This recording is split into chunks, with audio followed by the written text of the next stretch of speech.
Newtown, Orlando, San Bernardino. Large armed response here. There are sadly too many tragedies to list. You know the scale of the problem, but it is worth repeating some sobering facts. There have been more mass shootings in the United States in 2016 than we have had days this year, according to the Gun Violence Archive. Civilians in the U.S. own some 270 million guns, according to the latest small arms survey, which is more than one for every adult.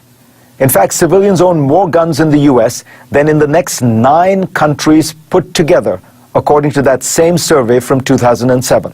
But now a groundbreaking study from researchers at Northeastern and Harvard reveals new details about gun ownership in the U.S., and it might change how you think about the gun control debate. The study, funded by the Fund for a Safer Future and the Joyce Foundation, is the first of its kind in 20 years. It will be published in 2017, pending peer review. But we got a sneak peek. Here's perhaps the most startling statistic from the study. 3% of American adults own 130 million guns, about half of all the civilian firearms in circulation in the United States, owned by just 3% of the people. That means that approximately 7.7 million Americans own 8 to 140 guns each. America's gun super owners, as The Guardian dubbed them, own an average of 17 guns apiece. The report finds that gun owners are disproportionately white men over 45 who hold conservative political views. Most of these owners are educated, having attended at least some college. And a lot of them are well off. About a quarter of firearm owners make over $100,000 per year. As for the so-called super owners, some are collectors and hunters. This study provides some reason for optimism. The U.S. is not quite as awash in guns as we might have thought.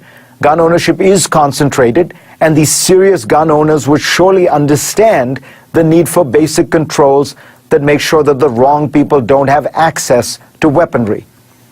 But the most important lesson I draw is that we need more data. Bill Clinton has cautioned liberals about dismissing gun culture in places like Arkansas.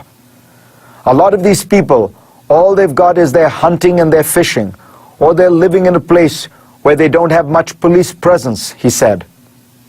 But the Northeastern and Harvard study suggests that there has been a significant shift in the reason why people buy guns, to protect themselves and their families against other people. So the main driver of gun ownership today is fear. And this is true for both men and women. In fact, self-defense is one of the main reasons more women are becoming gun owners. But guns do not actually ensure security. Northeastern professor Matthew Miller, one of the authors of the study, told GPS that on average, keeping a gun in the house makes people less safe, especially women and children. The data clearly proves this. People don't always judge risk effectively, Miller adds. There's more actuarial risk, for example, in driving to the airport than there is in flying. But people are more afraid of being in the air than on the road. Miller says that even though firearms claim as many lives as motor vehicle crashes and overdoses, there's very little research on guns. Quote, "It's really obscene how much more money is spent on other issues of mortality that claim as many or fewer. Surely there are reasonable requirements that can be made of gun manufacturers and owners to mitigate the risks of these dangerous weapons.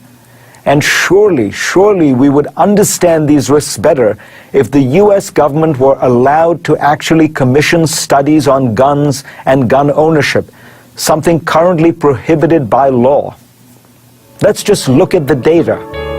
It will really save lives, thousands of lives." We will be right back.